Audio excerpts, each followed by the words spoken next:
Hey everybody, welcome back. So today we're going to have another guest on, and so this is going to be a pre-recorded. We're always trying to accommodate busy people's schedules here, but I'm really excited to have Tyler on today. So Tyler Brown is the COO of Big Adventures LLC. So Big Adventures, is some of you that don't know, they're over Bonafide Kayaks, they're over Native Watercraft, among others, but really, and I've said this in some other videos, Big Adventures is really the company for 2024. In my opinion, they're doing the most innovation. They've really got all of the bases and have, in my opinion, the most complete kayak fishing lineup. The SS series from Bonafide for lakes and ponds. You've obviously got the RVR 119, which in my opinion is one of the best, if not the best, river fishing kayak. The Skiff, which came out this year, and the introduction of the Power, or the PWR 129, which I think is probably the best value on the market. You've probably seen Chad Hoover and Gene Jensen in theirs all rigged up. I'm messing around with my own right now. So without further ado, I'm going to go ahead and bring on Tyler, and then we'll get started. Hey, man, how's it going, buddy? Yeah, great. Thanks so much for the kind words. I really appreciate you having me on today. Yeah. Just so everyone knows, I'm not sponsored by Big Adventures. We all have our own biases for our own needs, and that's one thing I definitely think is very important. There's a lot of good quality kayaks out there, but for this year, again, from ICAST and shortly after, you guys have just really been doing it, really been busy, and innovation, and just kind of checking all the boxes is what I always like to say. So if you would just kind of start by telling us a little bit about yourself there, Tyler. Sure. Well, my name's Tyler Brown, as you said, COO of Big Adventures. I've been with the organization all the way since 2012. So I've been here for a while. Previously, we were Legacy Paddle Sports, but I've done a lot of different roles here. But I'd say in the past 4 or 5 years, I've been our COO. But like in any small organization, we all wear a lot of hats. So earlier today I was loading a truck and then also doing financials. So it's a small business, which is really cool about what we do and who we are. We're not some big corporate business. We are really truly U.S. family operated business here. So it allows us to stay really in touch with the community, be nimble in our design. We really have tried to connect with the kayak fishing community more and more every year, and really develop products that people want and are asking for, and making sure we do it right the first time. So no, we're excited about where we're at, but also excited about where we're headed. So good deal. So and for those that don't know, kind of walk us through a little bit, maybe just from your position or the company's position, what goes into the design of the kayak? So most of us know about Hans and your team there, but what goes into it? Do you have like pro staff? Do you get customer feedback, or all of the above there? Yeah, great question. We have an R&D team. I participate in that team as well. We've got Hans from the Bonafide side and Shane on the Native side, but we work very closely with our pro teams. So what we'll do is we'll have our team members that are participating in a certain area of kayak fishing, like for instance, river fishing. We had a river fishing team that would work with Hans and give feedback on what they were wanting to see out of it. And we would kind of bounce ideas off of each other. We'd also look to like what we're hearing from our social media side of like our brands, as well as our dealer base. So pulling what customers are asking for at the dealer level as well, and basically mashing up all those ideas, figuring out what's possible, and putting it together to get the best product we can out. Nice. And kind of expand on that a little bit. So talking about what's possible. So this is something that I talk to customers locally about, and especially online with like YouTube and all that, is people say, well, why don't somebody do this? Or why does it? A lot of goes into that. And without going too far into it, what I always tell people is the Titan X is a perfect example of that. Is what happens if you put everything on a kayak? It's phenomenal. It's the most modern thing out there, in my opinion. But it adds weight, it adds Yep. cost, and kind of Totally.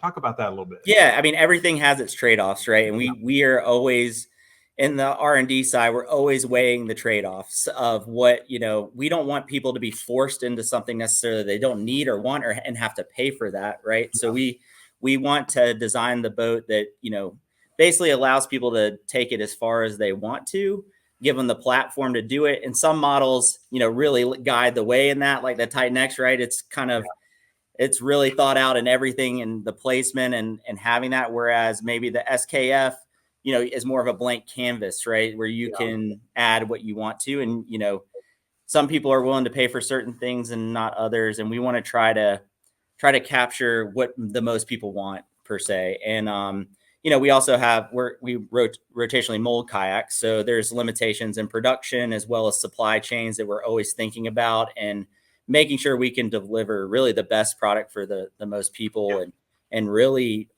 thinking through what features are really important and making sure those are there in each model that we design. Nice. So, and I know that was probably the most popular video I did last year was my Titan X series. We were lucky enough to get our hands on those really early ones that shipped out, and I took it out, and I'm out there. God, it was November, I think. The Titan X 12.5, that was easily the most stable kayak I've ever been in, and that's probably 99% of the things that I get asked both online and in person is how stable is this? How stable is this compared to this? And it was like standing on a concrete pad on that Titan X. But the thing that surprised me the most was how maneuverable it was. And that's not always the case. And we expect that. So, if you get something that's super, super stable, you expect it to be a little bit wider turning or maybe, but that one had good secondary, good primary. It was nimble with that drop down rudder. And, I always tell people, as long as weight is not an issue with you, it's one of the best thought out designs for kayaks. Yeah, we were really pleased on how that one came out. And, we've had a few years of Propel pedal drive design under our belts to make sure our whole designs are, every model we develop, we learn something new on, obviously, and so the Titan X really is a culmination of all those years of whole design with the pedal drive system and trying to develop, like you said, like one of the most stable platforms on the water, as well as making it maneuverable. Obviously, there is that trade-off, right, with weight, so if you're trailering back into the water and you don't really have to move the boat around too much out of the water, it's incredible on the water. Absolutely. And just the way that so I've rigged up a few of them for customers, doing the fish finders, doing the yak power modules. And it was so, from a dealer's standpoint, the simplicity of doing that is really nice. But from the customer standpoint, because not everybody has a big paddle shop nearby, and the ability to rig it themselves, in my opinion, and I think that's part of the value sell is, being able to be DIY friendly. Yes. Because once somebody spends, $3,000 plus on a kayak, maybe they don't have the budget to go all electronics, but building it incrementally and doing it themselves, I think is just phenomenal. Yeah, absolutely. I mean, that was a huge part of that design process, was making sure that it was going to be as easy as possible, for rigging for the consumer, just because having those access plates and nobody really likes to drill into their boat that much, so having access in critical areas was really important, and just making that easy for people. And getting it back to stock, if somebody's ready to upgrade or go on to the next native model, being able to buy plates and just put them back, or maybe somebody went, they're going a different direction. Maybe they want a different motor, or the new motor coming out, or any, even I believe Newport's got the new NK 180 Pro. So maybe they want to do something different down the road, and they're able to do it on that. So Exactly. And talk about what happened. What brought on the Millennium seat? Oh, great question. Seating is always an interesting design element in every boat. It's really important, obviously. And, one of the things that we saw in the Millennium seat was just how proven it was over a long period of time, and how recognized the Millennium brand is in the bass fishing world in the fishing world. And so we decided, after tinkering with other seats, our own design and whatnot, that the Millennium seat was the best option for that platform. And so they've been a great partner as we've launched the Titan X. And I'm kind of going to switch gears on you a little bit, just because to me, we all know about the Titan X. I know he talks about it a lot. The PWR to me is so underrated. It's because to me, it's kind of like they're almost in the same category in terms of riggability. It's just, I can tell you, I appreciate the fact that it's so much lighter, because I'm dragging them around with him. It is lighter for sure. I like, and that seat on it as well, like it's a completely different setup, but it seems like you guys threw everything in the kitchen sink. Yes. Into that one kayaks.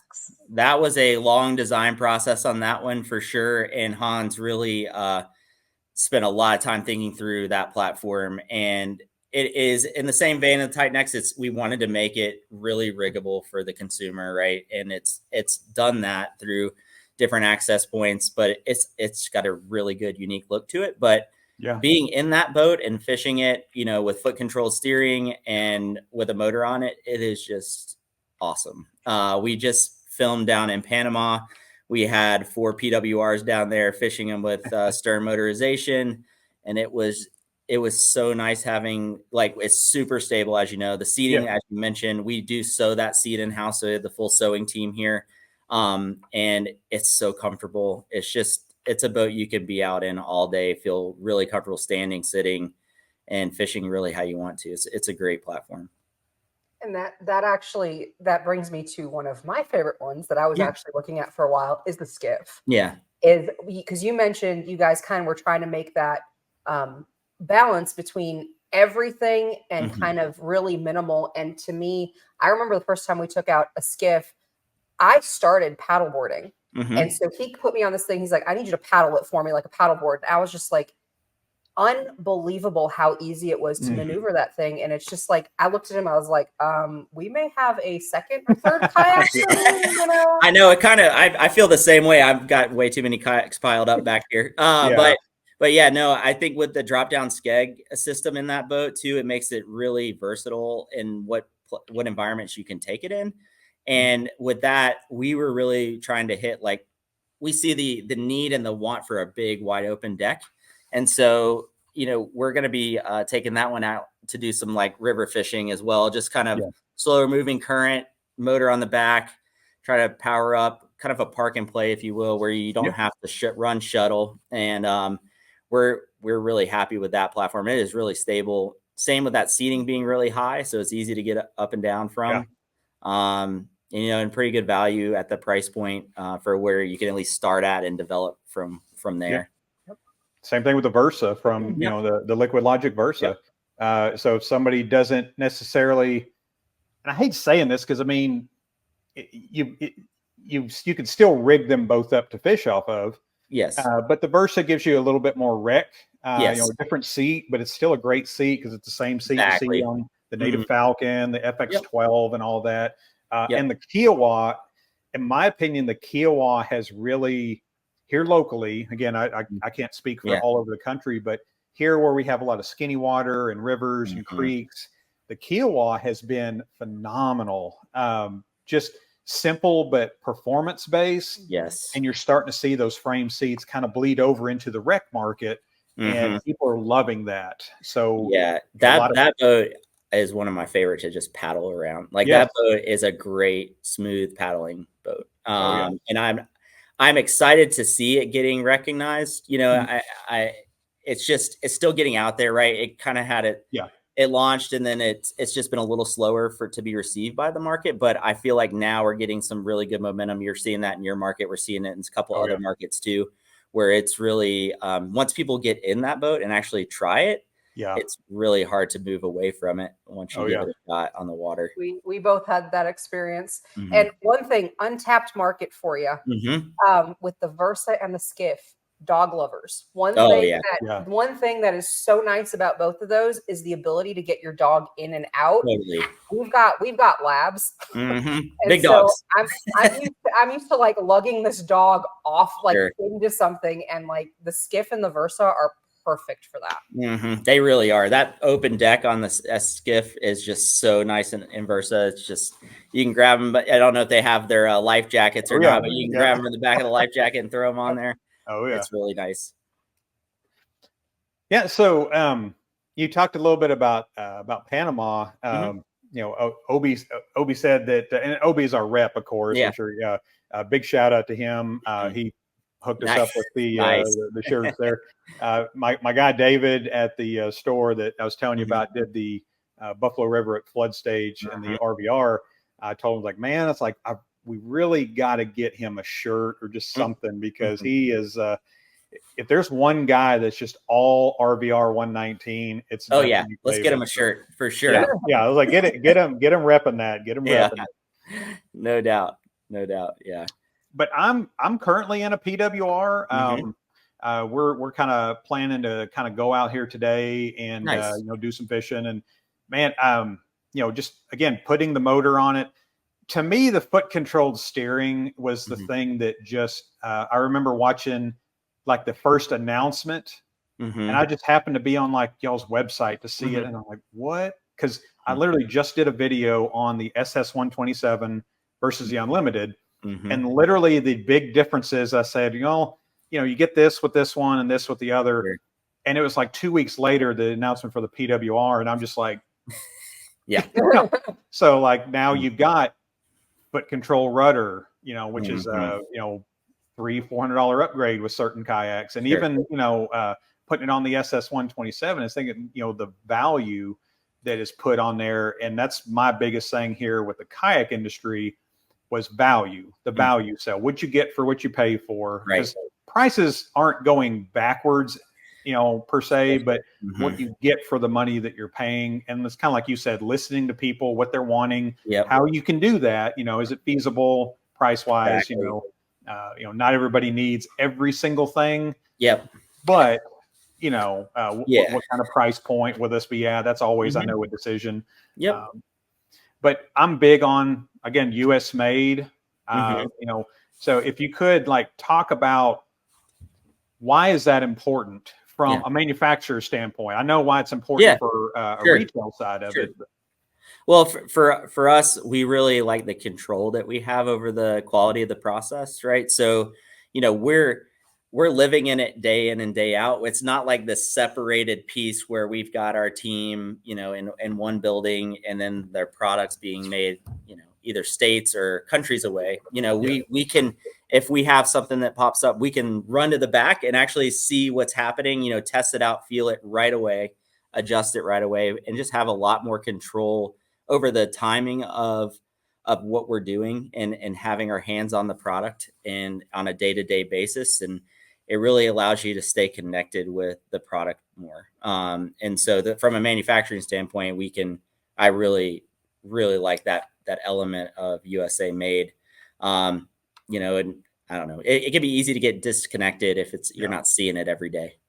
Absolutely. And that's my biggest thing too. So I have a manufacturing background as well as a sales background. So knowing, you know, hands-on the product, hands-on the raw to the, you know, the assembled. And then if you have a problem, it's easier to fix in-house too. So I can definitely appreciate that. You know, and obviously some of those things do add cost. And that's something that a lot of people talk about too. And they ask about is, you know, now obviously there's people that, you know, may not know, or, you know, they go to the grocery store, the farm supply store, and they see cheap kayaks. So talk about the cost involved. What makes a fishing kayak or an elaborate fishing kayak upwards in that expense? Yeah, no, that's a great question. I mean, we have, even to get to the point where that kayak is being produced, it requires more time, more development time, but really the bulk of the cost is it's flat out more materials. Like it takes a lot to make a Titan-X in terms of the polyethylene that is in it. It's all the parts and pieces that we're sourcing from different locations. in the U.S. We do source some products from overseas, but a lot of it's sourced in the U.S. And, it takes a lot of time and how we inventory that. And it's just flat out a lot of parts that go into it, and that cost adds up, as we all know and accustomed to.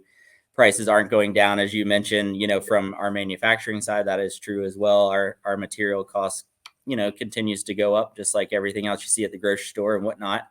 And so we're really trying to find the right balance of keeping things affordable, but also having the right product, and I think we've done that with the Titan X. It is definitely on the upper side of money, of spend, but it's really for everything that goes into it and is on it. It's really, I think, a pretty good value in the end, especially compared to some of the other products in the market that are more expensive. And that's what I was going to get at is compared to the competition.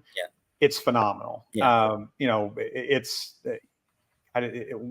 a couple of specific kayaks. I mean, it's $400 cheaper, and it's got more avenues to go. Right. And some people just like to keep it as it is. Throw a fish finder great on boat it, just as you get it off the shelf. Yeah, you don't have to put a motor on. Same thing with a PWR. My first experience in a PWR was just paddle. Yeah. And I was surprised because I paddled around a lot of SS.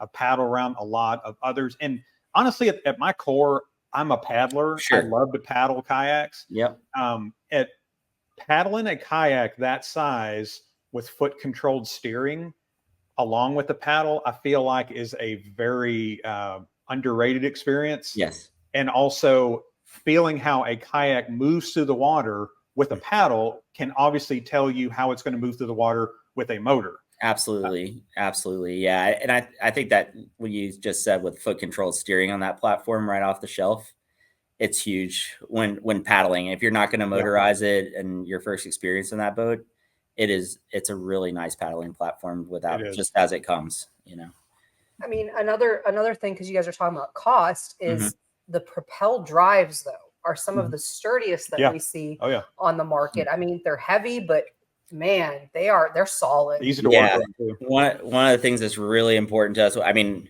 we've had the pedal drive now, over 10 years, and we've had iterations and iterations of it, but we realize how important it is that's bomber. And, making sure that, that was one of the products that we used to have made overseas, that we now assemble it in-house. We made that change about 4 or 5 years ago, but it really has allowed us to control that manufacturing process and making sure, our warranty rates on those are very low, for as much as they're getting used. And, it's really important to us that we've kept the cost reasonable on those, but we've also got a bomber product. It is heavy. Their trade-off is it is a little heavy, but it's, anodized marine grade aluminum. So it's pretty bomber. But still, even with that, you're still a little lighter than some of the other kayaks that him and I have lugged around. Yeah. So. And I think the market has evolved in a way that people expect certain things to be heavy. I know I do. It's something that we talk to with customers is, you always got to consider how you're transporting. Is it just going to be you, but having the wheel system? And you were talking about your warranty. So if you would kind of divulge into your warranty, how long it is, what it covers. Yeah, absolutely. So our pedal drive has a 5-year manufacturing defect warranty. So basically, if you have any issues with the pedal drive related to manufacturer defects within 5 years, it is covered. And like I said, our warranty rates are pretty low on those overall.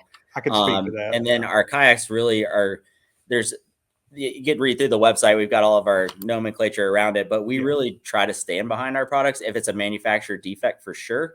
And so you can always reach out to your dealer and us, that we try to take care of our customers if it's anything related to manufacturer defects. Appreciate that. Yeah. And I hope that's true from your side too. It is. I have had zero issues with warranty. And again, getting parts from you guys is phenomenal. I said big shout out to Obi, our rep here, and then also Brian, Brian, your new parts guy.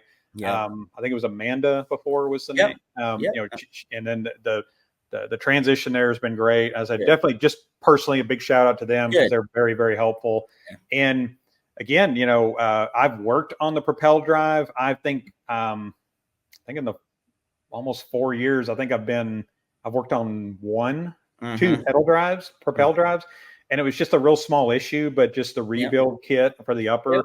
I was able to do that in like 10, 20 minutes, get the customer back on the water. And it just support for your paddle shops too is another thing. That, the timing's really good because we just launched a series of 10 videos around the pedal drive and how to work through as you use it over time, how to do the routine maintenance and all that stuff that just launched on YouTube today. So we're trying to do even more resources around that as well. Check out. So I got one bone to pick. Okay, I'm ready. Throw it at me. So I saw a video on your website. Okay. It was Justin and some guys were literally in our backyard in the Buffalo River and didn't come say hi to OMTC. Oh, they're in trouble.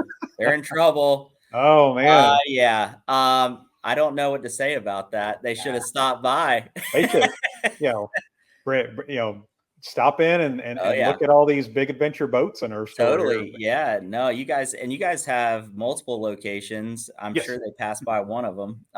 So I apologize on their behalf for not stopping there. Maybe I'll have to make a special trip to go out on the Buffalo with you guys sometime. Absolutely. And it's a passion. That's been a dream trip for me. It's a passion of ours. I grew up on the river, so it's always I'm going to have a special place in my heart. But just untouched wilderness. Oh yeah.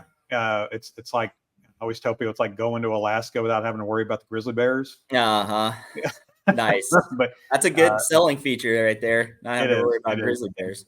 You know, probably about 70% of our customers are rec paddlers, and so that's why I like to see. You know, we all know about fishing kayak companies or what they're perceived as being fishing kayak companies. But with you guys, with Liquidlogic and even the Native brand having good rec kayaks, it completes that lineup. So we're seeing people using the Native Falcon 11 as a rec kayak. You know, the Kiowa 10, 5, and 12 foot is a phenomenal recreational kayak. And then the Versa, you know, the Skiff's kind of little brother there. And it's kind of cool how you can blend everything that, like I said, we learn something new with every design that we do, but the ability to be able to take concepts from all areas to, like the RVR is a great example of being able to take some of our whitewater knowledge and blending it into a fishing kayak, right? Your control on moving current is critical in whitewater. It's critical in river fishing, and we're able to take those design elements of the hull and really try to incorporate them in the kayak fishing world. So it's kind of a cool cross collaboration with our design thoughts and ideas there. And that's a good resource to draw off of. Yeah. I mean, because in my opinion, the river fishing has been kind of maybe underrepresented in the last probably 3 or 4 years. I mean, there's a couple, with you guys and a couple other companies out there that, kind of do really good designs on that. But I think there's probably, a dozen or two companies that make your big, large open water kayaks. Right. Some of them do better than others, but river fishing has really been, kind of what started, in my opinion, kayak fishing. People going on the river in a canoe or a kayak and then bringing a little fishing rod with them. So definitely. And what I love about river fishing too is it's fun. It adds a whole new element to fishing. And so when you can master river fishing, it's just, I don't know, it's very dynamic and a fun way to fish, a fun way to kayak fish. Oh yeah. It's nothing like fishing in some hazards. Yeah. That's right. Keep you on your toes. I know about that. Yeah. I've got a video we're working on where we took out 3 RVRs, 3 of us, me and her and Uncle David Outdoors there. And I did some stupid stuff and paid for it. And but I mean, it was fun, learned some lessons, but just a phenomenal craft. Thank you. I can't say enough about it. We're happy owners of one personally. And I always tell people, you can always tell what kind of designs are out there by what people who work in the industry own personally, and put their personal money into. Because at the end of the day, we're consumers too. We're passionate. We love it. Working at a paddle shop does not help that. No doubt. We get to look at it every day and be like, man, that looks cool. I want that. It's like there's always something new coming out, and then you're thinking, man, I kind of like to have that. And no doubt. And that's the thing for me is I'm new to the river game. I've grown up lake. So the river game was new, and I the first kayak I took on the river was the Kiwa. And then the first one I went fishing off of in the river was the RVR, and I clearly hands down, because I'm more fishing anyway. The RVR totally took the cake. It's really a great platform. And there's so many features on that boat. It's hard to go through them all. It's really crazy how many features are on that boat, and it's the amount of thoughtfulness and care that went into the design side of that boat. It was that was also one that lasted literally years of R&D to get that over the goal line. So it was cool to see that come to life. I still love taking that boat out every day. Yeah. And that's another good point too. Talking about the time put into this. And when people say, well, why are these kayaks so expensive? Well, there's a lot of design. There's a lot of research. There's a lot of marketing too. We got to let people know that the kayak exists, and that's never free, or not often free, but. Well, yeah. Some of us just do it because we enjoy it, obviously. That's right. But when you're getting that word out, because that's what we're looking at too. We're saying, wow, that this is coming out. This is going to be nice.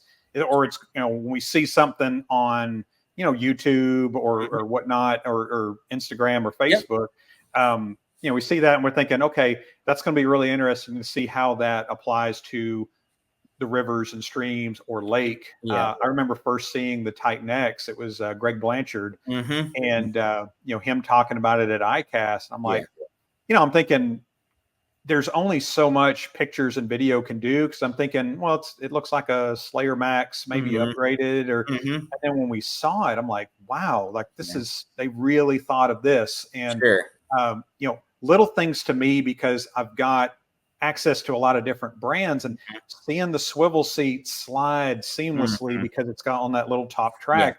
The T-bolts aren't hitting the bolts, and just little things like that.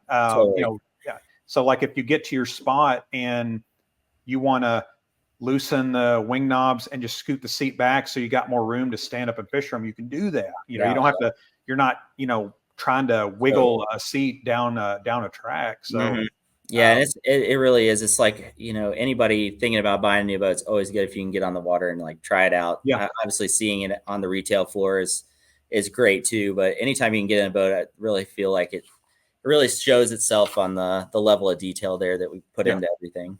Absolutely.